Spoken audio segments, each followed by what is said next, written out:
Hello and welcome to Personable, a podcast focused on speaking to the world's best, enabling you to become the best that you can be. My name is HarveyBracken-Smith, and today I'm honored to be joined by David Stesner. David is an accomplished classically trained artist who has assisted photographers like Albert Watson, Steve Hyatt, Michael Halsband, and Michael Thompson. He's also created portraits for celebrities and fashion models, collaborating with the likes of Allure, InStyle, Cosmopolitan, and more. His art has been featured in galleries all over the world, including the St. Regis Hotel's permanent collection in Doha, Qatar, and has been collected by various royal families and was most recently featured in Back to Black, the Amy Winehouse movie. I'm incredibly excited to speak to David today. David, I wanted to get started by asking you, why art? Well, first of all, thanks for having me, Harvey. I appreciate the invite. So why art? So art has always been a part of my life. My mother was an artist, not a professional, although she did sell some of her art. So I think it stems back to, obviously when I was a child. She always had us into arts and crafts. My grandfather was also pretty artistic or handy. We called him Handy Andy, and that was on my mother's side of the family. He was a little bit more crafty, creative, rather than artistic. But so yeah, that kind of set the stage for me, and I just stuck with it and persevered, and it's just always been a passion and love of mine.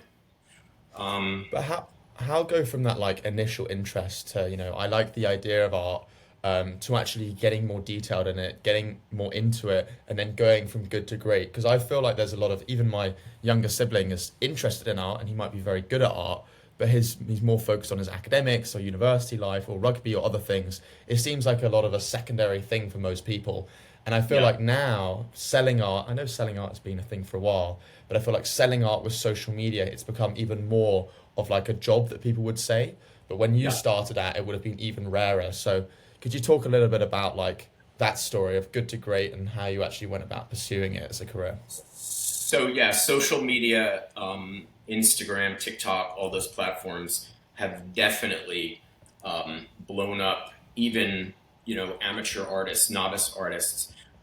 It's been a really great platform for me. I've sold loads and loads of art just from the Instagram platform alone.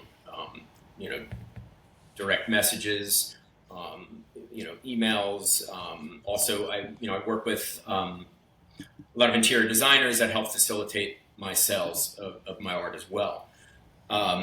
Prior to that, very difficult. Getting yourself out there, getting your art visible, getting into a gallery alone. The chances of that happening were very slim. So Instagram in particular, I think it put a lot of my art and other artists' work in front of the gallery's faces, in front of the curator's faces. I mean, that's how sort of I got discovered. I mean, I've always been selling art, like I said, through interior designers, and they're facilitating a lot of my sales. But again, prior to that, it was definitely very difficult to get to be seen and for your work to become visible. So what sort of art were you creating? So I'm only around 21, your son's a similar age.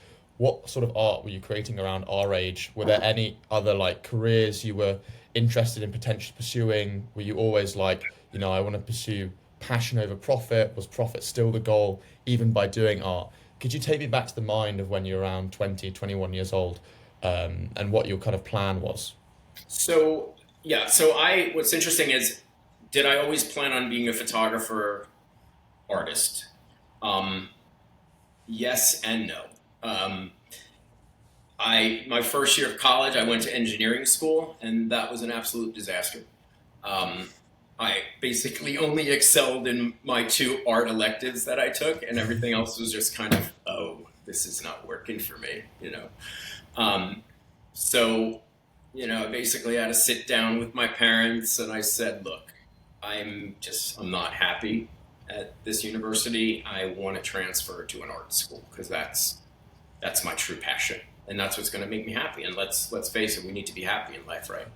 And it's not all a bed of roses. Trust me, it's very difficult, a lot of hard work, a lot of networking, beating down doors, things like that. So, I did go to University of the Arts. First year foundation, painting, 3D drawing, 2D, 2D design, all that stuff. So I had that under my belt. And I was like, all right, I really need to focus on what I want to do here. And I've always had an interest in fashion. I've always had an interest in nature. However, and I love the medium of painting, but I'm a relatively high-strung person, as my wife and children can attest to, and probably most of my friends as well.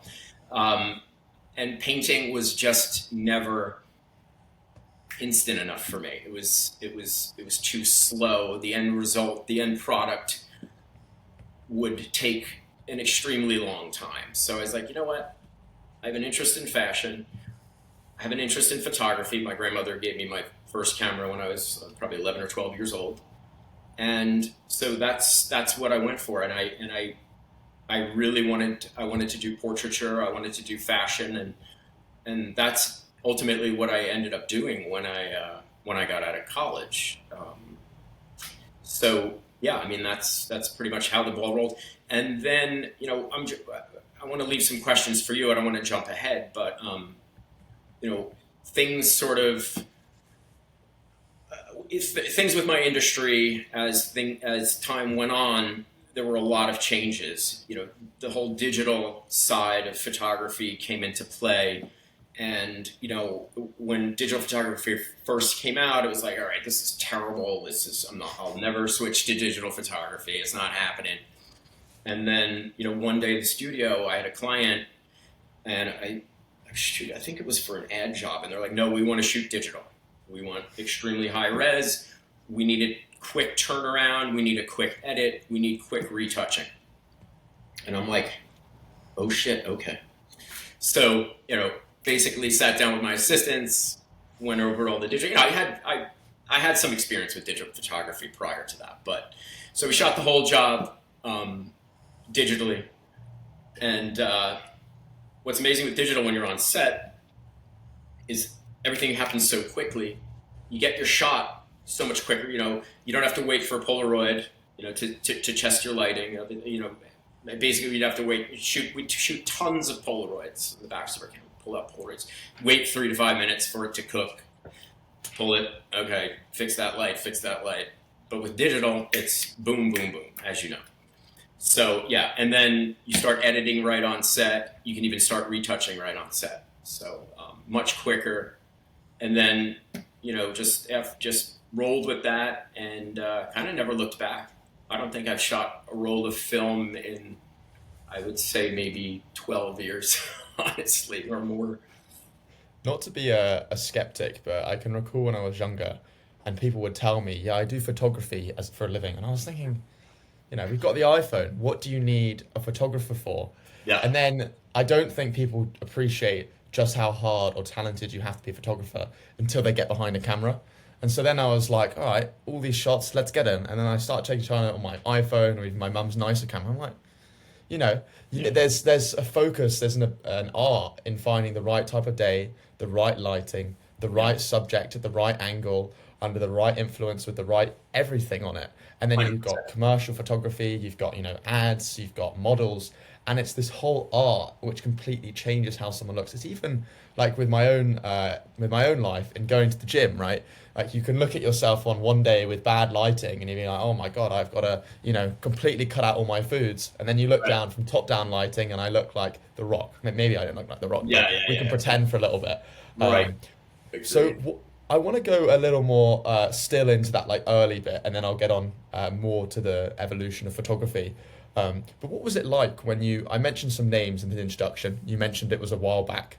Could you talk to me a little bit about what it was like to assist photographers? You're not the star of the show, taking in the image. You're working with them, learning from them. What are some key things that you learned when assisting some of the great photographers? What was that process like? Was it hard? Was it easy? Did you enjoy it? Were you always just wanting to get behind the camera yourself? Could you talk a little bit about that? So pretty much everything that you just touched upon. Yes. It was very difficult. Just getting into, there's sort of these legendary photographers that I did assist. Just getting in there was difficult. Multiple interviews, and then you had to prove yourself on set. With Albert, I was sort of third assistant, and then sometimes I was second assistant. He had a massive studio over in meatpacking. He bought I believe it was a sausage factory, some sort of meat plant, and he gutted the entire building. And his studio was so massive, and it was in the basement of the building. And it was probably 2 basketball courts long. I mean, it was just massive, and that's just the space to shoot in. So getting into the studios for assisting these photographers, that was the first part.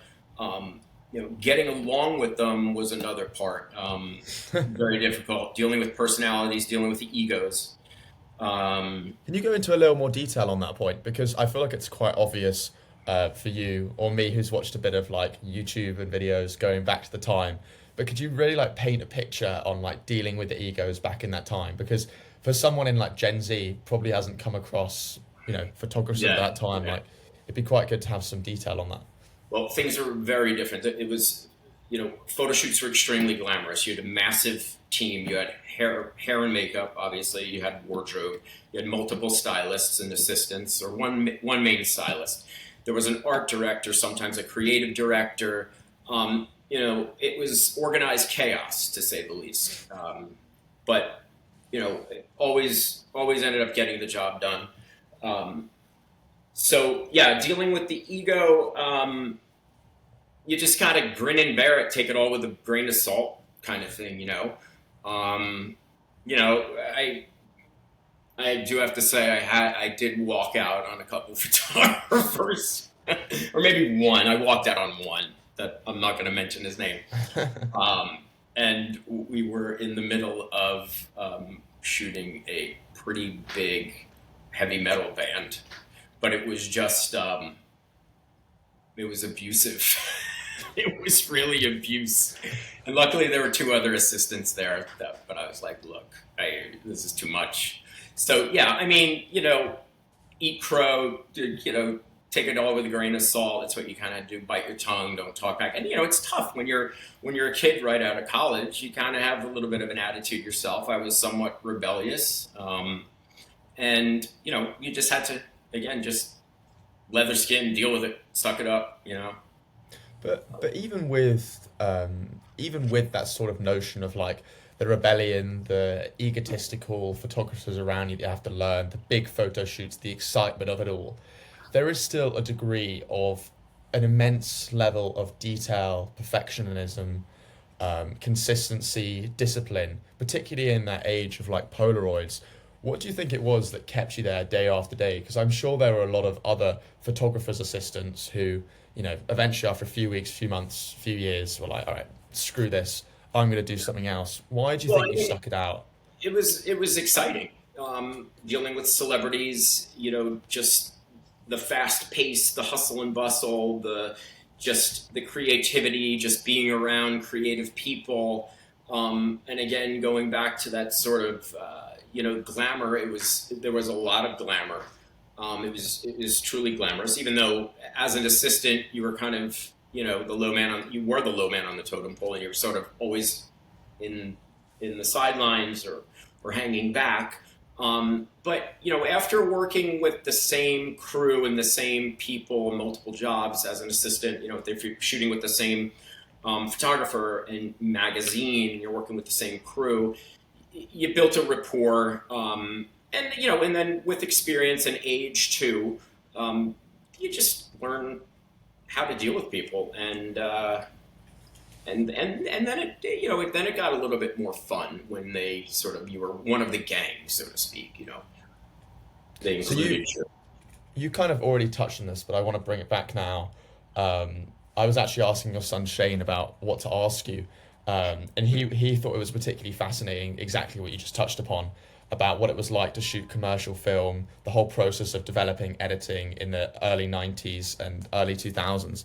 Could you talk in a bit more detail of what it was like pre the digital age? And do you think you preferred it before the digitalization of cameras came about, or do you prefer the process now in which you can get the instant shot? Again, so getting back to my sort of self-diagnosed ADHD and sort of, just high-strung sort of attitude and just, wanting to get things done quickly all the time. In retrospect, looking back at shooting analog, no, I definitely prefer digital now. Again, it was slow. It was tedious. You still have what was nice about shooting analog is the tangibility.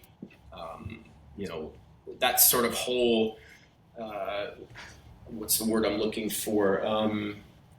It was so like this sort of symbiotic relationship with the photographer and the other assistants, handing Polaroid backs, handing rolls of film, handing film backs.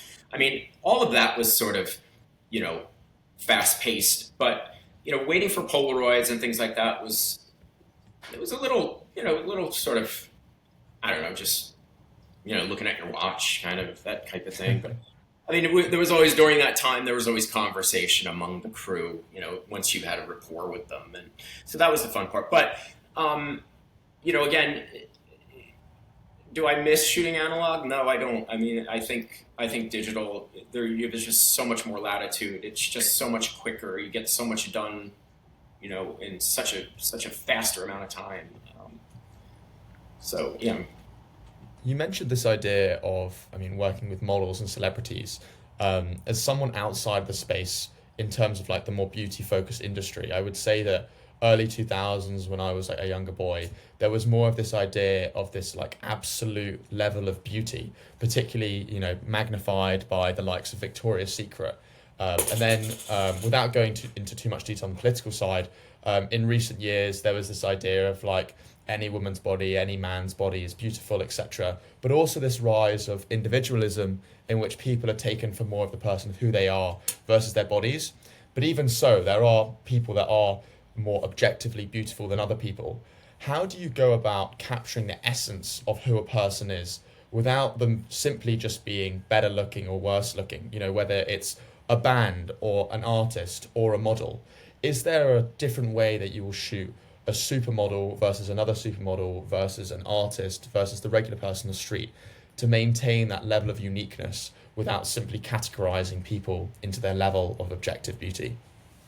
Yeah, absolutely. I think what's critical in when shooting different subjects like that, whether they're, a large person, a thin person, a girl with a beautiful figure, supermodel, I started out doing annual reports when I went out on my own, and I was working with a lot of sort of, high profile attorneys and other, CEOs and of companies. And, I had like maybe 10, 15 minutes to shoot them. And talk about nerve wracking. That was just insanity. They're looking at their watch and, you're setting up and you have two assistants there. You're working in a small space, generally on location in a conference room or something. So, you're trying to balance the light. You're trying to make the subject look best they can. And, you always got from, the CEOs and the executives, make sure you let me, I look good. Just make sure I look good. I'm like, we'll do our best. But you have to give me a little bit more time than 15 minutes. And he's like, I got a helicopter to catch on the roof,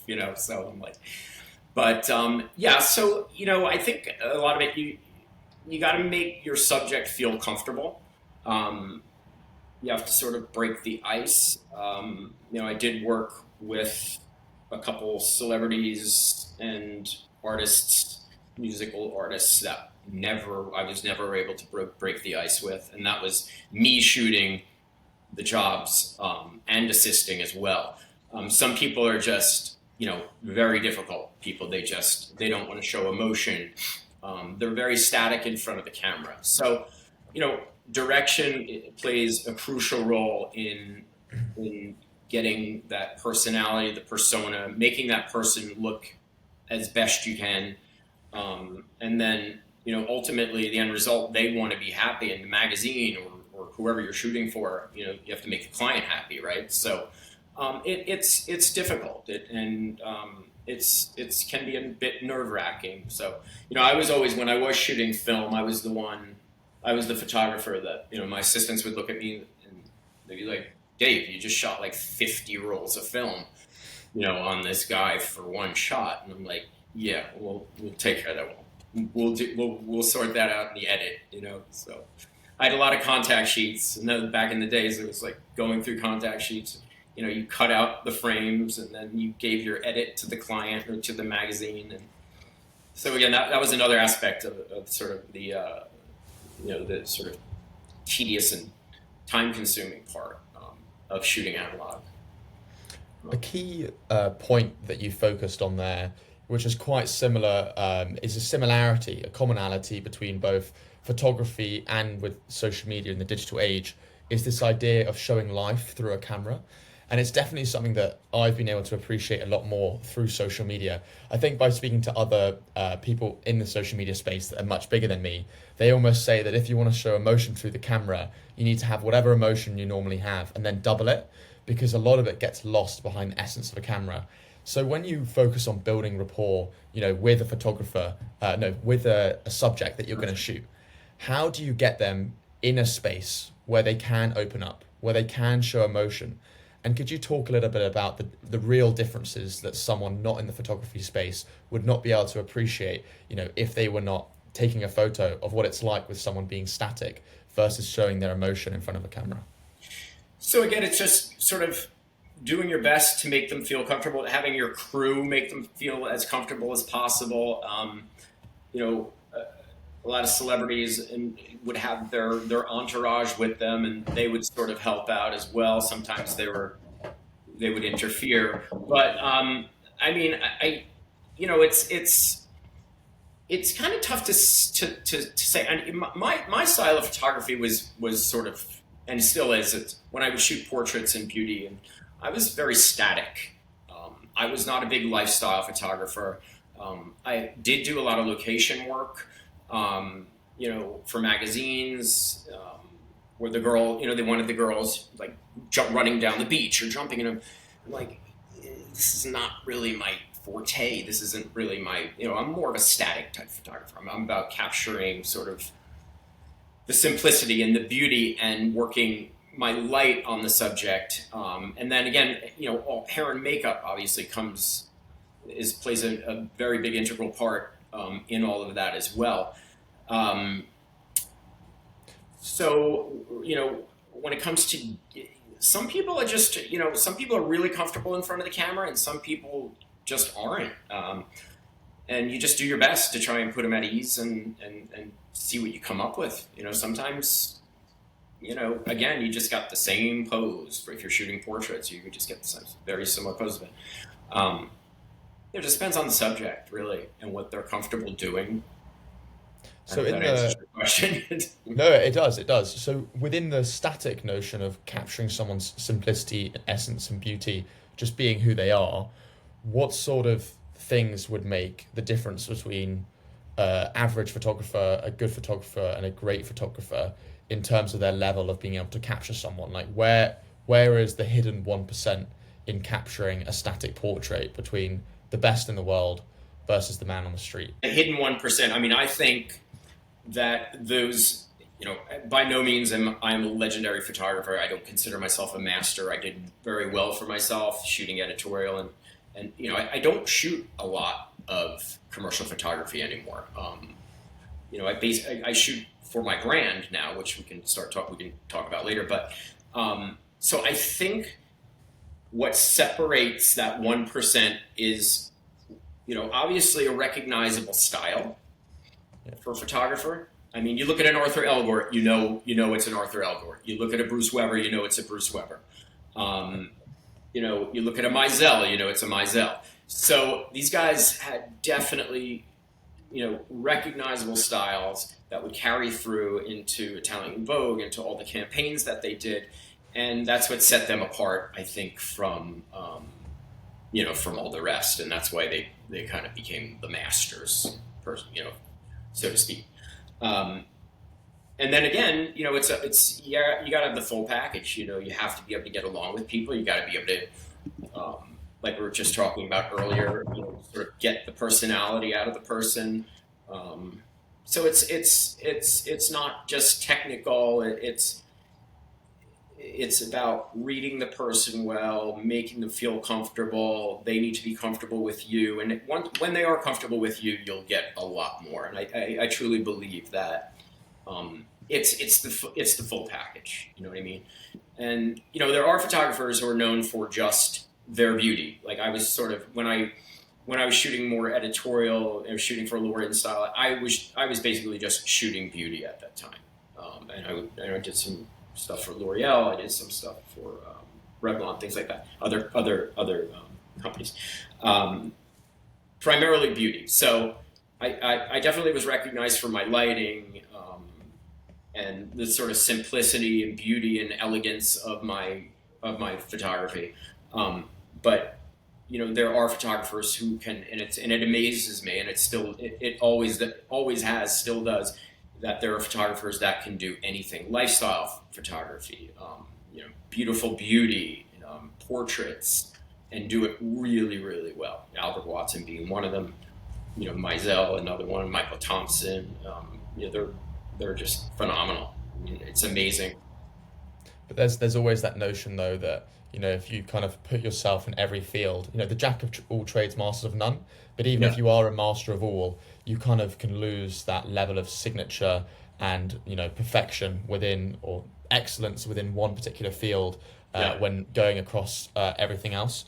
I want to ask you a few more just questions within this topic before moving on to like your signature work.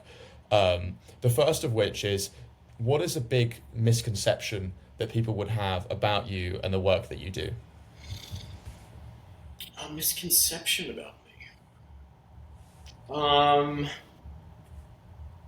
That's a tough one, Harvey. Maybe you might have to cut this part out. That's fine. No, it's like I need to think about this. A misconception about me. Maybe that I'm not that friendly when on set, but in reality, I'm kind of shy and somewhat introverted. Once you get to know me, I'm not. I think maybe I'm a bit standoffish. But other than that, I don't really know of any misconceptions that somebody might have about me, honestly. Why do you think that you might appear more standoffish within a set? Because earlier in the podcast, we were talking more about this notion of, making the subject feel comfortable. Yeah. So where do you think those two sort of opposite things intertwine together?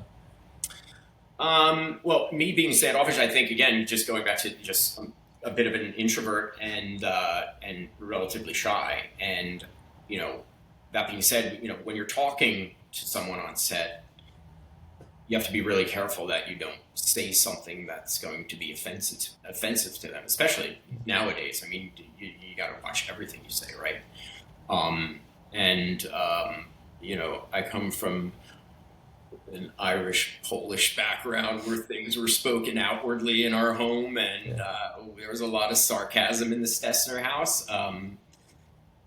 So probably, I would say if there's any misconception, is that, I might come across as a bit of a jerk, but it's really only my sarcasm that's sort of inherently sort of ingrained in me. So maybe yeah. Yeah, I think that's a good way to clear it up. Just by the way, guys, if you ever think I'm being a jerk or I'm being sarcastic, go watch this clip on Personable. It's actually a joke. I'm just saying this for all future people that ever meet me. It's just sarcasm. You clearly haven't watched minute 29, minute 30 of the Personable podcast I was on. You carry a little flashcard with you around to show people. It's funny. So yeah, so it's definitely, there's definitely a lot of sarcasm. You might see that. Do you see that with Shane at all? Yeah, I do a little bit. For what, a half an hour now? Do you see some similar traits and personalities?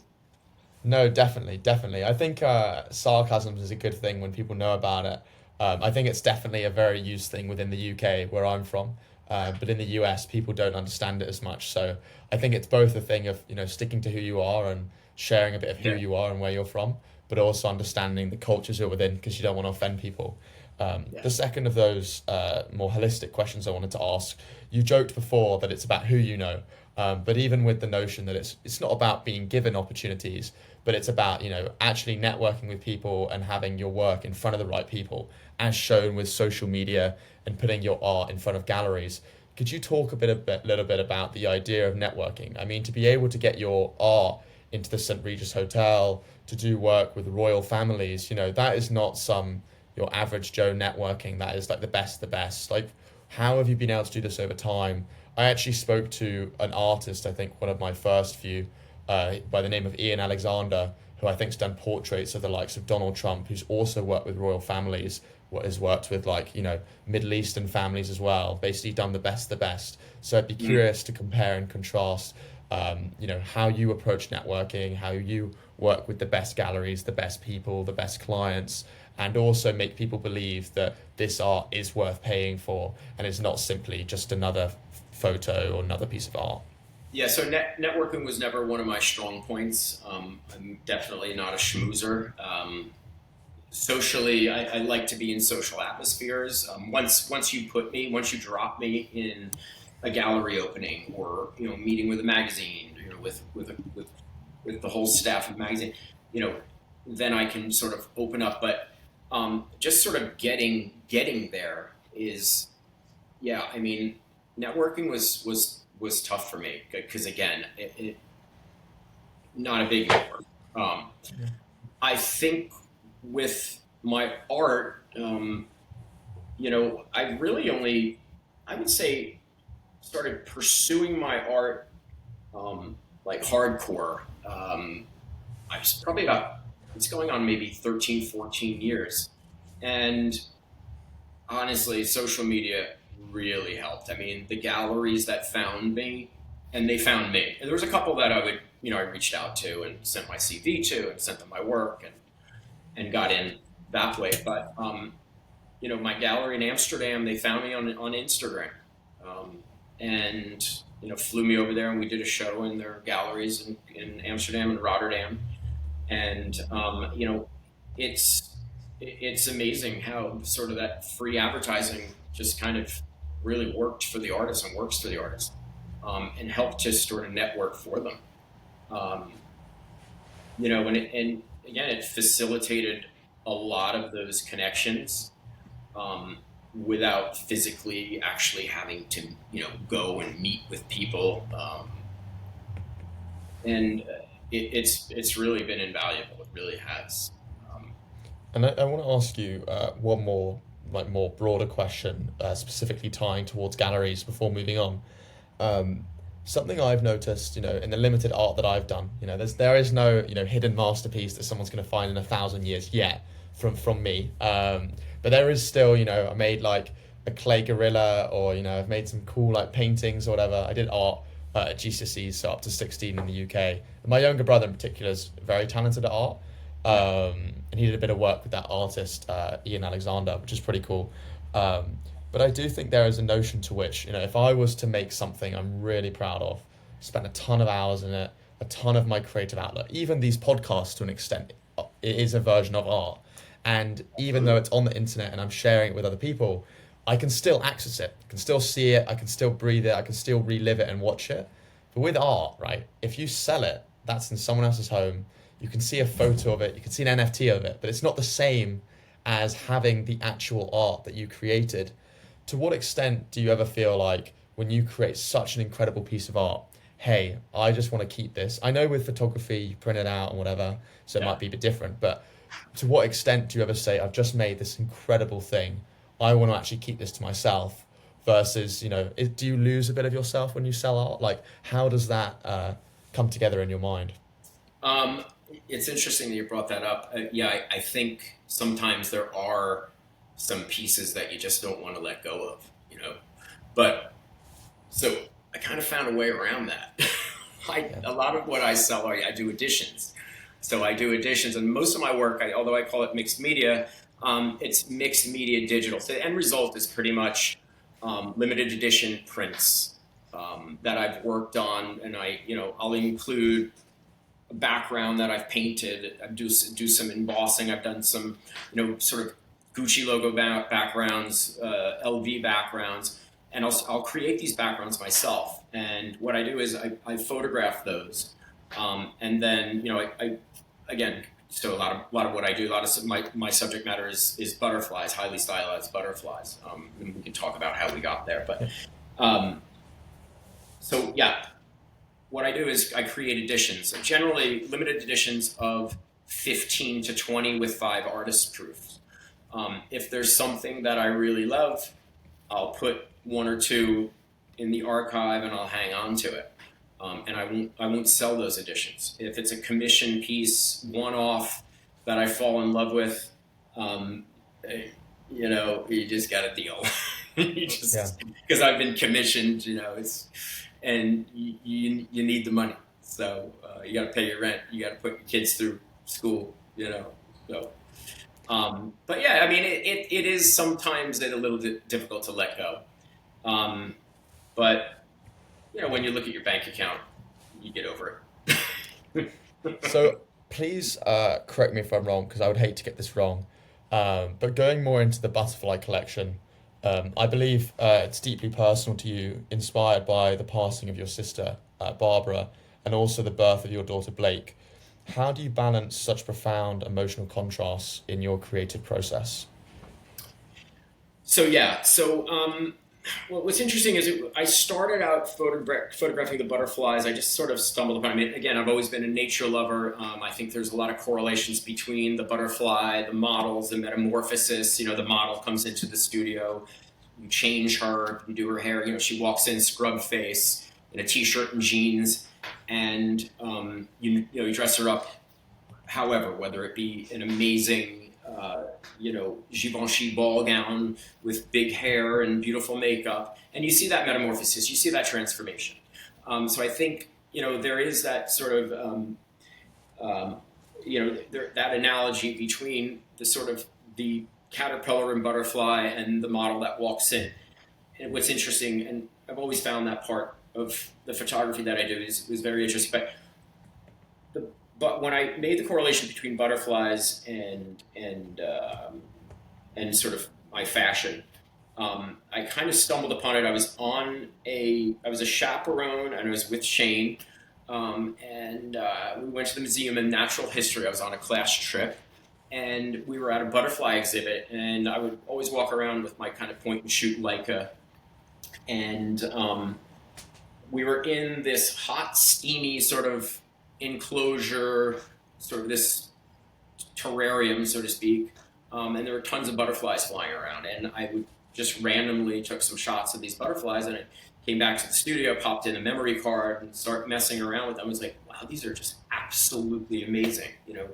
Tight shots of the wings, pulled back, butterflies in flight, and from there it just kind of snowballed.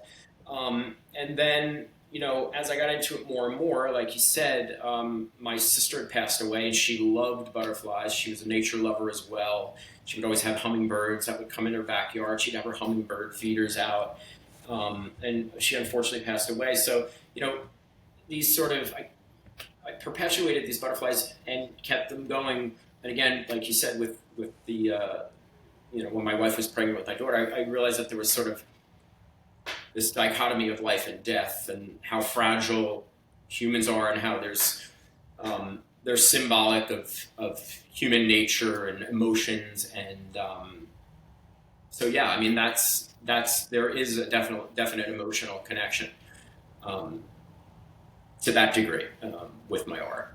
So, but with your art on the wall, right? I mean, you can draw reference to a specific piece of art that you've done within the butterfly collection. Something that I've noticed, within many museums, whether purposefully done or not, or even maybe the artist hasn't thought it through, or maybe they're a genius, there is often a lot of interpretation open to a piece of art. Do you create the butterfly collection or any piece of art that you've done? Do you create it with a built-in level of interpretation with nuance, with discoverability, and the ability for anyone to be able to think of what they want through the art? or does every piece of art that you've done, does it have a specific message that you're trying to get the enjoyer, the interpreter, the owner of the art to get from it? No, definitely every piece does not have some deep philosophical, conceptual meaning. You missed the Some trick there. You missed the trick there. You should have said. You should have said it does. it's Yeah, I it would, ties to religion and I making would the be art. lying, and I would be lying. Most artists, if there is some deep hidden conceptual meaning, that's great. But yes, do some pieces that I create have more of an emotional, sort of spiritual connection with me and my soul? 100%.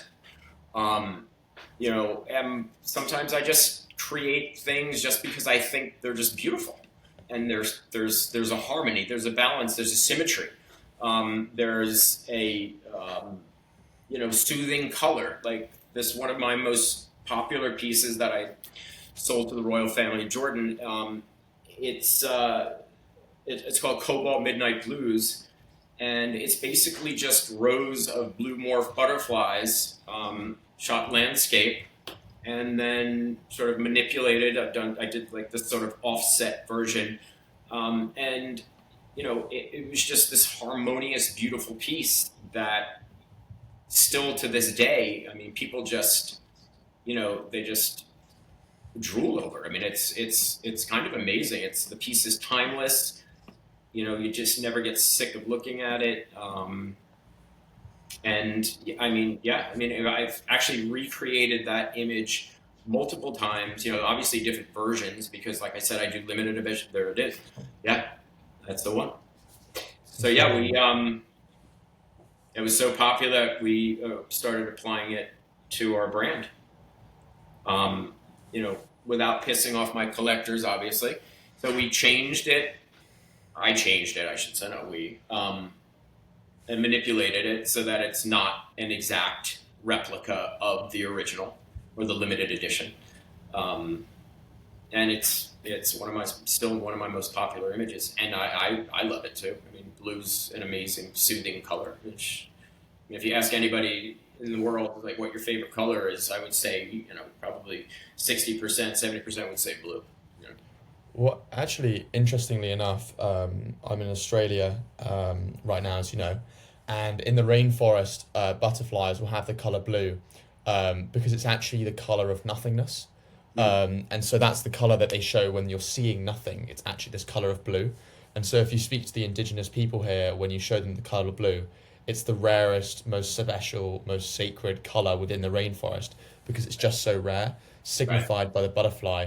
So it kind of has this like view of, oh wow, this is incredibly special. So it's incredible kind of seeing that interlink between both your own interpretation of butterflies but also speaking to people on the ground here.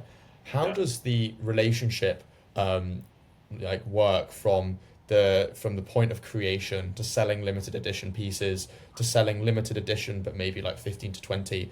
How does that relationship work with collectors?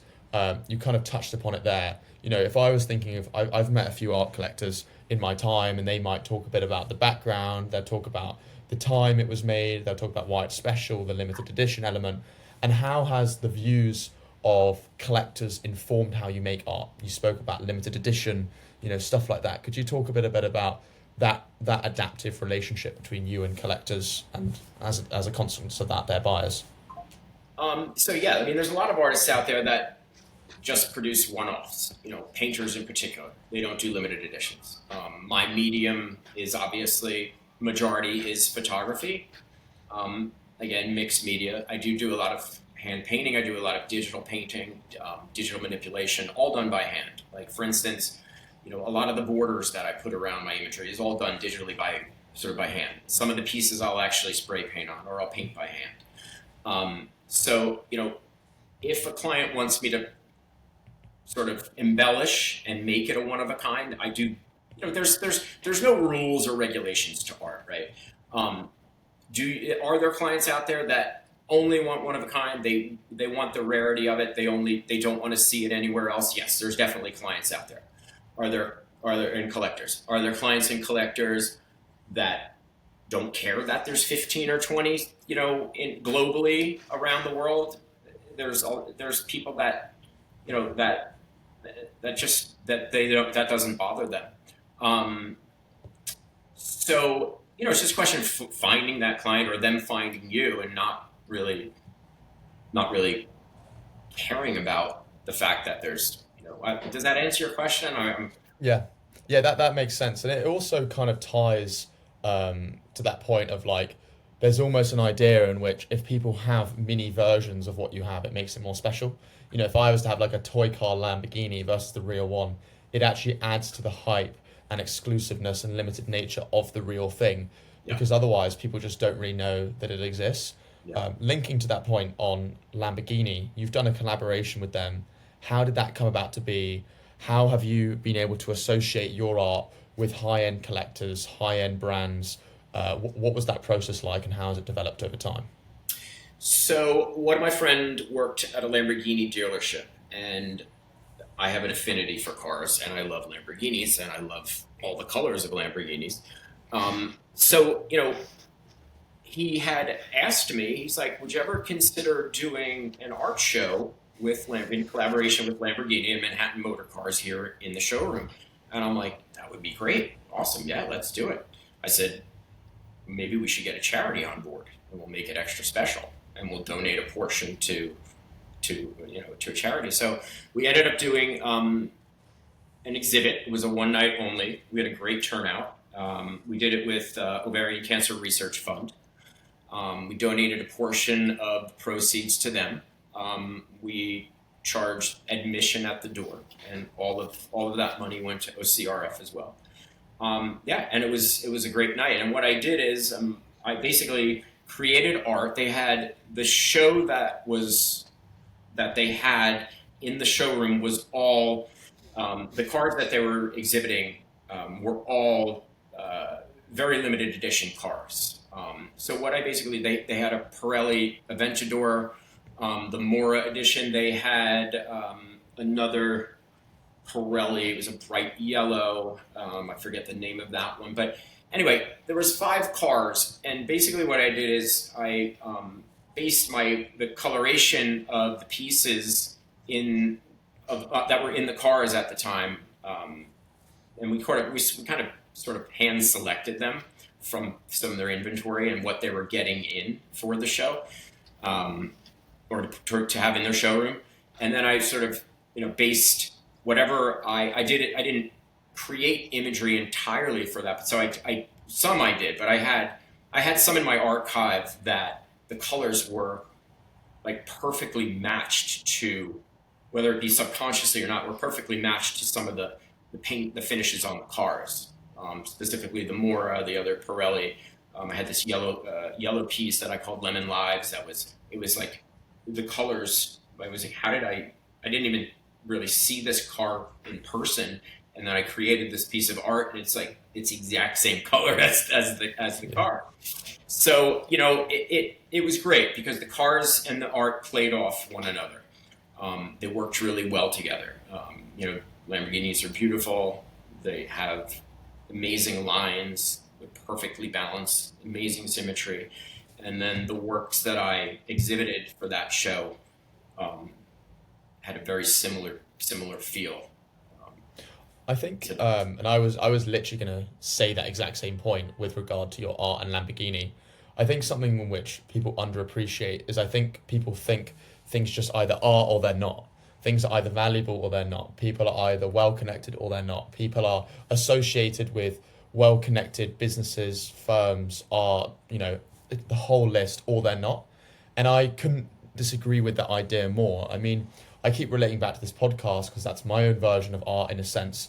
And by association, by speaking to people like yourself, speaking to billionaires, artists, actresses, Olympians, by association, in a sense, even for a slither, it puts me on the same human plane as with that person.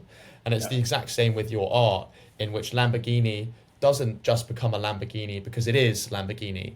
It becomes Lamborghini because it's bought by the most exclusive. It's sold in the most exclusive places. It's sold to the best business people on the planet who like limited editions. Similarly with your art, it's sold and bought by royal families. You know, it's on in the best galleries on the planet. And this level of framing to which you go, okay, this is exclusive. The best want this. The best are associated with this. Is in a sense part of the art itself, because it shows that this is a thing that people should want. It's like Morgan Stanley working with Justin Rose, you know, in golf tournaments, or Rolex with golf tournaments. It's only by that association does the brand gets the extra level of elevation that it needs. Absolutely. I mean, very well said. Yeah. I mean, you should be my agent. That would be good. Yeah, we can work that out in time. If you give me a bit of commission for Yeah. that, we can sort that out over time. You sold me. So, oh, I'm glad. Oh, maybe this will be the last. Maybe this will be the last podcast. Then, you know, I'll just come work with you full time, and we'll be sorted. No, but you're 100% right. I mean, even, you know, this brand that I created, which is, you know, which we can talk about as well. You know, it's an extension of my art. Not everybody can afford $15,000, $20,000, $25,000, you know, for a limited edition piece of art, or $30,000, $50,000 for a commission piece. So, and I don't mean to jump ahead, but yeah, we created this brand so that my art is more accessible to you know, to people. And there's collectors that, you know, I've taken the images from and applied them to my home decor, acrylic trays. You know, we're getting into travel bags, makeup bags, and jewelry dishes, ballet dishes, and the brand is just growing. But you know, I have big collectors of mine that saw these pieces, and they, you know, they'll have the acrylic tray with a very similar image to an image that they purchased of mine, or a piece of art that they purchased of mine, and they just love the idea. You know, again, So is this the business that you have with your wife? That's correct. Yeah. So we created Just to quickly butt in there, could you talk? I mean, it sounds like you're already answering the question, but could you talk a bit about why you started it, how you started it, what the goal is for the brand? I know it's relatively new, so just kind of give the whole shebang on what the brand is. Yeah. So I would say I connected with a client who's also a philanthropist and a TV personality. His name is Marcus Lemonis. I don't know if you know him. Some people know him, some people don't. He's got a couple TV shows. He had one called MSNBC, called The Prophet. It was on MSNBC.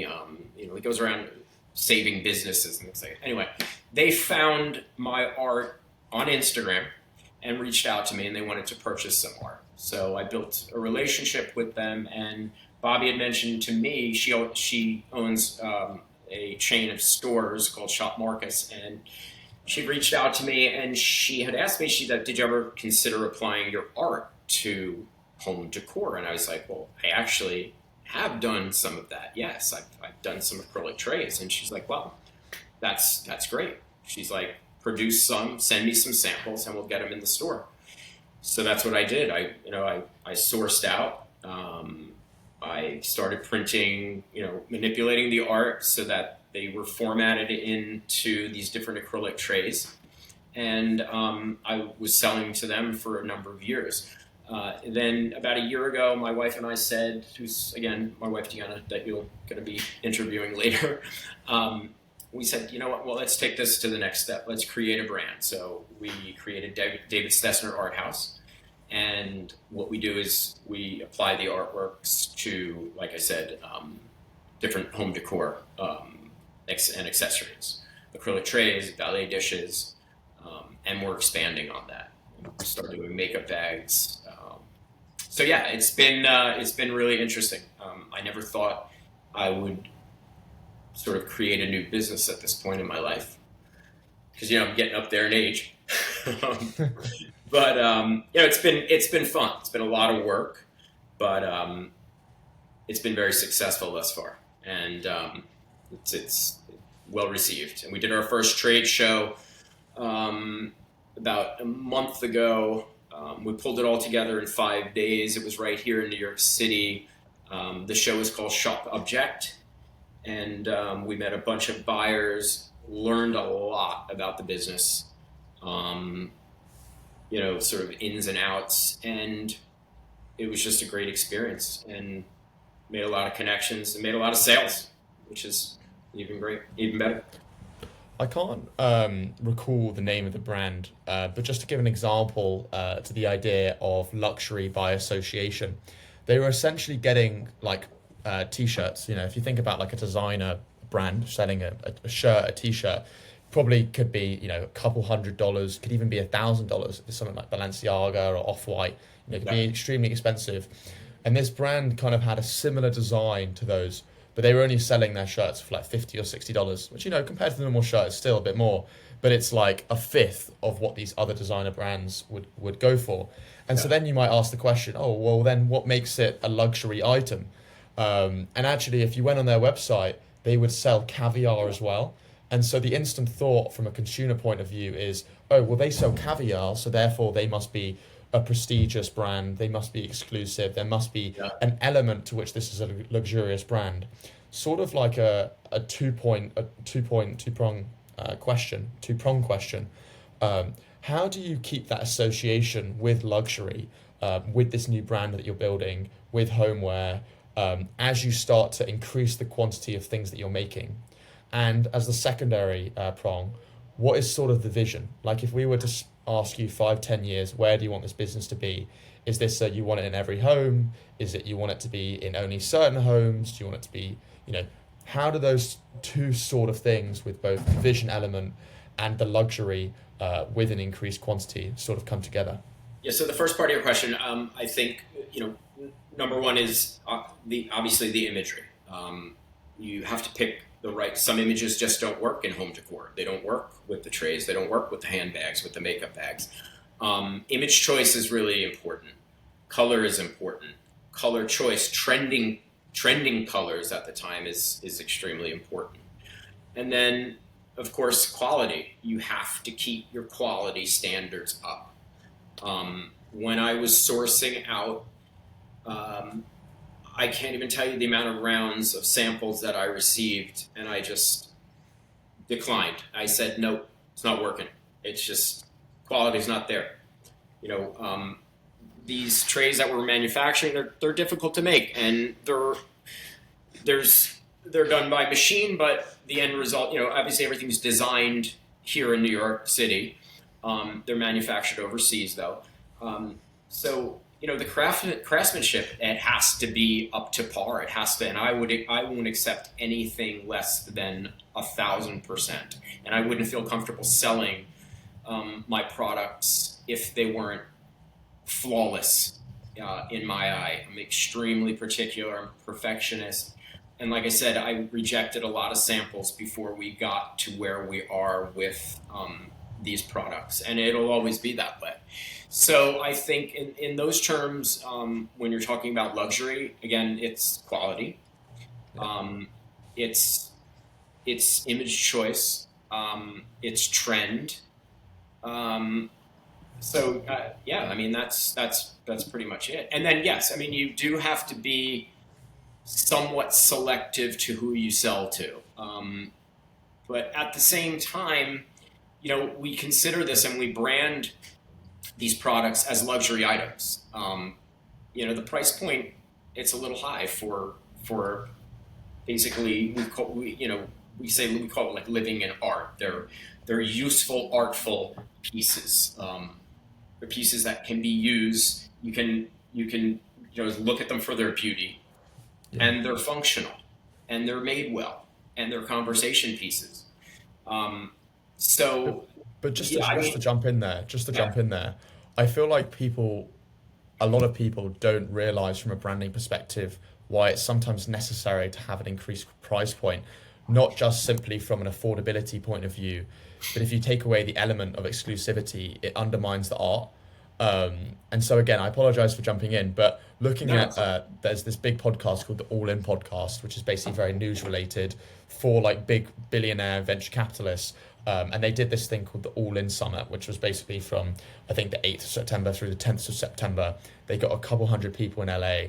And they had people, from the likes of the founder of Palantir, to people like, just basically top people speaking, and Yeah. the audience members were curated in a way in which it costs $7,500 to join, but there was also an application process. I don't know how rigorous there was, but it made the event feel extra special. It meant that everyone there had a level of commitment to being at the place, had spent an amount of money doing it. Even if you look at the likes of Alex Hormozy, I was looking at him, who's a big online entrepreneur, and I was looking at him speak and give advice to another entrepreneur who was looking. I think it was very niche. It was something like encouraging people, maybe in like Poland or something like that, to start a business in the UK. And the guy was pricing his work at maybe helping people for $70 or $100. And Alex Hormozy was like, oh, well, you've got to increase the price point. And the Polish guy is like, no, like the people can't afford it.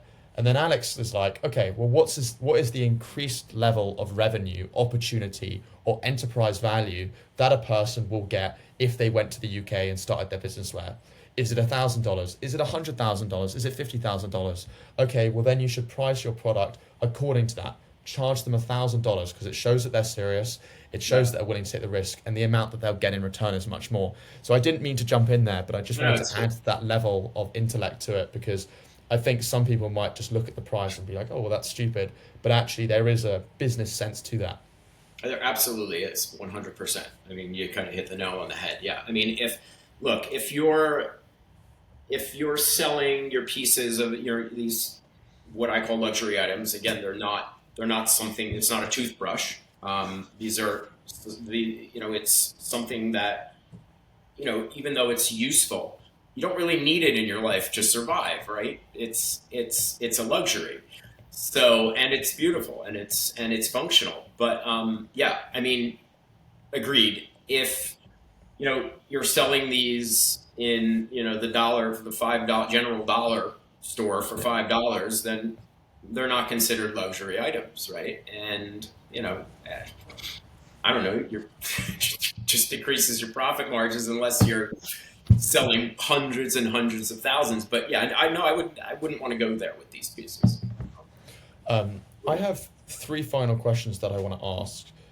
The first one of which is, if I was to ask someone in 100 years' time, how would you want to be described, and what would you want your legacy to be? Wow, that's a tough one. Obviously, talented, kind, a great father, a great husband, philanthropist. There's a philanthropic side to me, and just a great all-around person and artist. I mean, that's innovator. My penultimate question, and you kind of touched on it on the question before last, and you can look at any scope of time that you like, but what's next for you? So what's next for me is working on my next exhibit, finding a gallery that I'm going to be comfortable with, that suits my work, that I can trust. There's a lot of galleries that are closing, unfortunately. The art world is taking a big change. So that's number one. Number two, well, that's not chronological, or it's not of most importance, I should say. What I'm really focused on now is building this brand, scaling it, having it just become more visible, and just making people more aware of it, and just getting it out there and making And big sales. my final question, and I ask this to every guest on Personable, is what is one thing that you would want a listener to take away from this episode? I don't want to do the old cliche, but it's, you have to be happy in life. You have to follow your dreams. You have to follow your passion. And, everybody's, well, not everybody, but there's a lot of artists out there that they say, I don't care about the money. But hey, let's face it, when you have a family and you have a wife and you need to take care of them, it's very important. to generate some revenue with the sales of your art, photography, with anything for that matter. It is a business when it comes down to it.